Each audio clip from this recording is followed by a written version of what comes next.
सारे हमारे भाई हैं जो इस टाइम पे सऊदी से इंडिया आना चाहते हैं छुट्टी में। मैंने पहले भी कहा है, आपका कमेंट रहता है कि जावेद भाई हम जा रहे हैं छुट्टी में। ईरान का वार चल रहा है, आपको पता है, यूएस, इजराइल, मिडिल ईस्ट सबका वार चल रहा है। इस वार में नुकसान बहुत लोगों का हो रहा है, हमारे इंडिया का भी हो रहा है ना। हमारे इंडियन की मौत हो गई है सऊदी अरब में, यूएई के अंदर में भी हो रही है, बहरीन के अंदर में भी हुई है, बट अपडेट बहुत लोग कम दे रहे हैं। तो भाई अपने इंडिया के लोग इंतकाल हो गए हैं अल खर्च के अंदर में, जो कि मिसाइल इंटरप्ट करने के बाद जो मलबा गिरता है उसकी वजह से हुआ है। फ़्लाइट्स की अपडेट हम आपको शेयर करेंगे, बहरीन में पेट्रोल की अपडेट शेयर करेंगे, इंडिया में पेट्रोल महंगा होने के बारे में अपडेट करेंगे, यूएई डिफेंस सिस्टम के बारे में बात करेंगे और ईरान के बारे में बात करेंगे। बहुत सारी अपडेट है, वीडियो को पूरा देखिएगा। अगर आप चैनल पर चैनल को सब्सक्राइब कीजिएगा। अगर आप सऊदी में हो, दुबई में हो, कतर में हो, ओमान में, जहाँ भी हो, आप सेफ्टी से रहो भाई। वीडियो बनाने के चक्कर में आपके ऊपर कुछ आके घिर ना जाए। और अभी तो कुछ भी नहीं पता, ये लोग बहुत कोशिश कर रहे हैं मिडिल ईस्ट वाले कि कुछ ना हो, पर ये हमला जो कर रही है सिर्फ यूएस बेस पे हमला कर रहे हैं, ना कि मिडिल ईस्ट पे हमला कर रहे हैं ईरान की तरफ से। ठीक है, अब जो हमला हो रहा है इसमें जो रेजिडेंट्स लोग हैं ना, उनको बहुत ज़्यादा दिक्कत हो रही है। तो आप कोई भी हो, अपने इंडिया के हो, बिहार के हो, दिल्ली के हो, मुंबई के हो, कहीं के भी हो भाई, सेफ्टी से रहो। और मैं तो बस यही कहूँगा कि इनका ये वार कब ख़त्म होता है कुछ नहीं पता भाई। पेट्रोल के दाम आसमान, $200 पर बैरल होने वाला है, मालूम नहीं क्या होगा। आइए न्यूज़ जानते हैं। नए हो सब्सक्राइब कर लेना। बहुत ही अफसोस के साथ बताना पड़ रहा है कि हमारे इंडिया के लोग इंतकाल किए, बांग्लादेश के लोग इंतकाल किए, बट क्या कर सकते हैं, जब अपडेट आती तो बताना तो पड़ेगा ना। तो भाई सऊदी अरब में रिहायशी इलाके में बम गिर गया, आपको पता है, और 12 लोगों की मौत हो गई। ठीक है, और ये मौत कैसे हुई, क्या हुआ, नहीं हुआ, तो ये देखो, ये इंटरप्ट किया गया है, कैसे कैसे मारा गया। ड्रोन को देख सकते हो, यही ड्रोन सब बहुत सारा झुंड में आ रखा था ड्रोन ईरान की तरफ से, इसी में से जो है रेजिडेंस एरिया में जाके गिरा है, जिसकी वजह से 12 लोग घायल हो गए।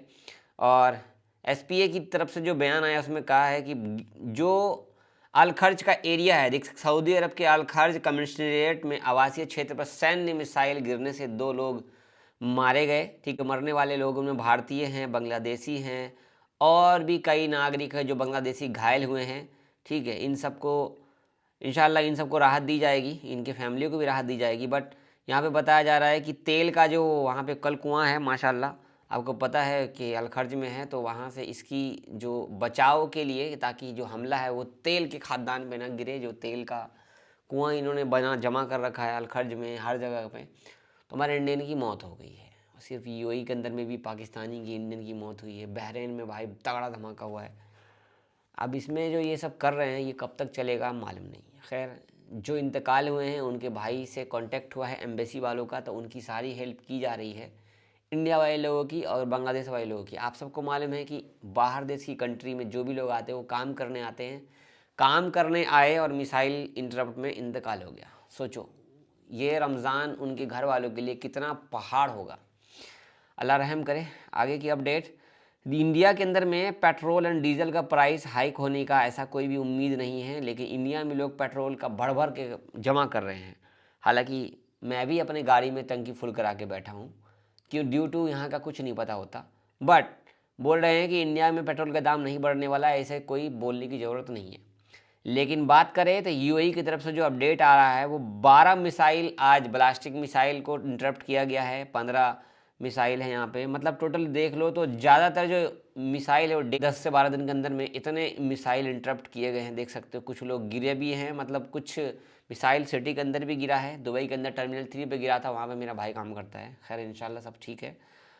देख सकते हो ये बहरीन का बापको फोर्स है, मतलब पेट्रोलियम खाद्यान्न है, आपको मालूम है, यहाँ पे पेट्रोलियम रिफाइनरी है बहरीन का, और इसमें जो है ईरान वालों ने मार दिया है, जिसकी वजह से बहरीन में पानी पीने के लिए भी बहुत मुसीबत हो गई है। और बहरीन में भी मेरे भाई रहते हैं। ऐसा कोई भी शख्स नहीं होगा जिनके रिलेशन गल्फ़ में नहीं होगा, 100% होंगे गल्फ़ रिलेशन वाले। कमेंट करके बताना भाई। देख सकते हो ये बहरीन का रिफाइनरी जहाँ पर पेट्रोल स्टॉक करते हैं, उसको आग बुझाया जा रहा है और फाइनली इसका जो प्रोडक्शन है वो बंद कर दिया गया। तो ईरान में पेट्रोल जो भी चीज़ें हैं वो तो अलग। दूसरी बात ये है कि ईरान, इज़राइल, यूएस, जितनी भी कंट्री पेट्रोल डीजल मतलब बनाती है, पेट्रोल सब ने कम कर दिया है। सऊदी गवर्नमेंट ने भी पेट्रोल बोल रहे हैं कि हम अब कब बना रहे हैं, मतलब स्टॉक ही हमारा नहीं है तो हम कैसे बनाएंगे ज़्यादा। समझ लो कि Dubai, UAE, Bahrain, Qatar, Oman, आपको सऊदी, ये सब पेट्रोल अगर स्टॉक कम कर लेंगे तो पेट्रोल वाकई में महंगा हो जाएगा। पता है सबसे ज़्यादा तेल प्रोवाइड करता है आरामको, सऊदी आरामको। इन्होंने पेट्रोल का स्टॉकेज कम कर दिया है। अब बात करेंगे सऊदी में, ये शायद हफर अल बतीन का एयरपोर्ट है, कैसनुमा एयरपोर्ट, जो कुवैत के बगल में पड़ता है। हफर अल बतीन का, हाँ हफर अल बतीन का ये, यहाँ मैं गया था अल्हम्दुलिल्लाह। तो पहली फ़्लाइट कुवैत से आई है, अच्छी बात है। आप देख सकते हो, बहुत ही अच्छी बात है अल्हम्दुलिल्लाह। ये एयरपोर्ट चालू हो जाएगा तो बहुत अच्छा रहेगा। आगे की अपडेट देखेंगे। अगर आप लोग खाना पीना खाते हो, ब्रेड खाते हो और केक खाते हो, तो रेस्टोरेंट को पकड़ा गया है और उसमें जो खाना जो खा रहे, मतलब कि जो बनाते हैं ये लोग, ब्रेड, मक्खन, बिस्किट, ये सब अच्छे तरीके से नहीं बना रहे थे। इसमें यमनी थे और हिंदी थे, इनको अरेस्ट किया गया है और इनके जो भी हैं दुकान को बंद कर दिया गया है। तो खाना पीना भाई देख समझ के बनाओ, आप लोग क्या उल्टा सीधा बना रहे हो, तो देख समझ के बनाओ। अब बात करेंगे यहाँ पे, ये कतर एयरपोर्ट का हाल बहुत बुरा है, छुपने की बात नहीं है। हालांकि इन्होंने मना किया है कि कोई भी सोशल मीडिया पे कोई वीडियो नहीं डालेगा, बट कतर एयरवेज़ का हाल सच में बहुत ज़्यादा बुरा है। बुरा इसलिए है कि भाई मिसाइल का मामला चल रहा है, बहुत ज़्यादा परेशान है कतर वाले भी, बट जो है तो सामने ही है अल्हम्दुलिल्लाह। खैर जल्दी से जल्दी सब कुछ सही हो जाए। बाकी भाई बहरीन में बहुत बहुत लॉस हुआ है, सेम लॉस ईरान में हुआ है। फ़्लाइट की, थोड़ी सी फ़्लाइट की बातचीत करेंगे। तो फ़्लाइट्स देखेंगे तो लाइव अगर हम देखें तो दिल्ली एयरपोर्ट पे फ़्लाइट स्मूथ चल रही है, कुछ कुछ इलाकों में फ़्लाइट्स नहीं चल रही है। आप चाहें तो यहाँ से डायरेक्ट चेक कर सकते हैं। ये आपको फ़्लाइट्स स्टेटस है करके, यहाँ पे आप कुछ भी डालेंगे तो आपको डिटेल आ जाएगी, कौन सी फ़्लाइट जा रही है, आ रही है, नहीं है, डिटेल क्या है डेली बेस का। बट अगर आप लोग एयरपोर्ट आते हो तो देख समझ करके कॉल करके, मतलब कस्टमर केयर एयरलाइंस वालों से कांटेक्ट करके आप क्लियर कर लो कि आपकी फ़्लाइट्स ऑन टाइम है या नहीं है, मतलब आने के बाद आपका शायद दिक्कत ना हो जाए। बात करेंगे, बहुत सारे हमारे भाई हैं जो इस टाइम पे सऊदी से इंडिया आना चाहते हैं छुट्टी में। मैंने पहले भी कहा है, आपका कमेंट रहता है कि जावेद भाई हम जा रहे हैं छुट्टी में, आराम से आ तो जाएंगे ना, वार ख़त्म हो जाएगा भाई, हमें नहीं पता, किसी को भी नहीं पता कब क्या होगा नहीं होगा। सो खैर मिलते हैं अगली न्यूज़ में इंशाल्लाह। दुआ में याद रखें, अपना ख्याल रखिए, अल्लाह हाफिज़।